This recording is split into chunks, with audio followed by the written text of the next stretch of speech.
A new moment has arrived in Rio de Janeiro that's bringing sustainability to the forefront in this tropical city. And it's just off the heels of Rio Plus 20, the United Nations Conference on Sustainable Development. And environmental awareness has crossed over to various social classes, from the rich to the poor. Here in Babylonia, a slum just off of Copacabana Beach, or better known as a favela, sustainable and environmentally friendly ways are spreading. A good example of that is the food project Favela Organica, which works with more sustainable ways of serving food. The project makes food out of items that would normally be thrown away, like banana peels, watermelon rinds, and avocado skins. It's a better way of eating healthier while cutting down on waste. We throw away a lot of money. It's part of the domestic economy, and this is a new way to cook. It's an alternative, it's economical, it's cheap, it's healthier. It's cool, and now everything is happening here.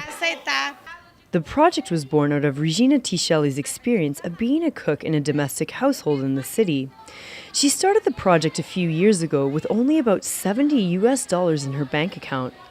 Now she's teaching her innovative ways of cooking to others by holding classes once a week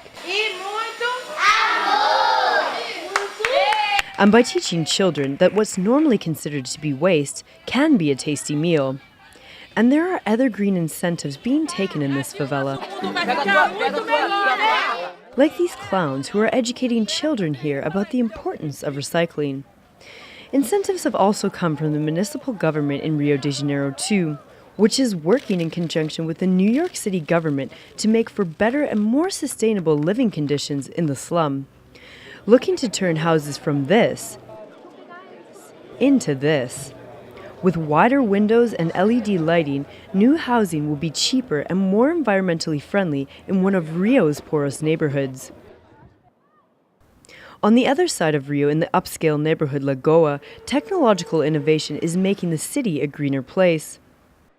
Industrial designer João Paulo Lamoya has designed various concepts that cut down on greenhouse gas emissions, like his latest design, the Ari mask, that charges small electronics through a person's breath.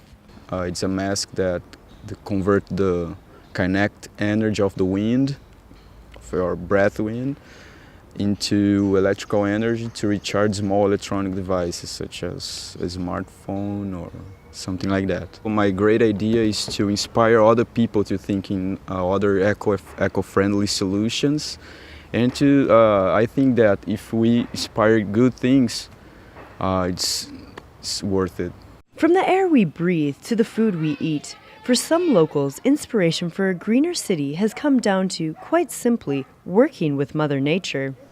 This park here in Vidigal Favela is another example of recycling innovations in Rio de Janeiro. It was made by 20 volunteers and it's created entirely out of recyclable materials. From old toilets that now act as planters, to old tires that are used as a park staircase, and even old bicycle wheels that have been turned into tables. This ecological park is a breath of fresh air for local residents who transform this area into a lush green forest from a trash dump. It was created out of a pile of garbage that we had here. The trash brought a lot of illnesses and a lot of problems in our lives. So we got together and managed to get rid of 1,000 kilos of garbage. Now this area is a green oasis that has brought the community together in several ways, even though the cleanup still continues after it took 6 years to construct the ecological park. And the park is maintained with a base of 10 volunteers who come here daily after work. Some of the volunteers think that Rio is getting greener with initiatives like this park. But if the city wants to move forward, green incentives have to come from more than just the municipal government. What's difficult is to join forces to have a project work the way that you want it to. Now everyone can talk, but the initiative has to be done by all. You have to have love and respect for nature, and like and love this place, because it's not money that makes the difference in love. With more and more locals taking green initiatives to keep this city's beautiful nature preserved, there is hope that more Cariocas will become more environmentally conscious many more years to come. Sheena Rossiter, Press TV, Rio de Janeiro.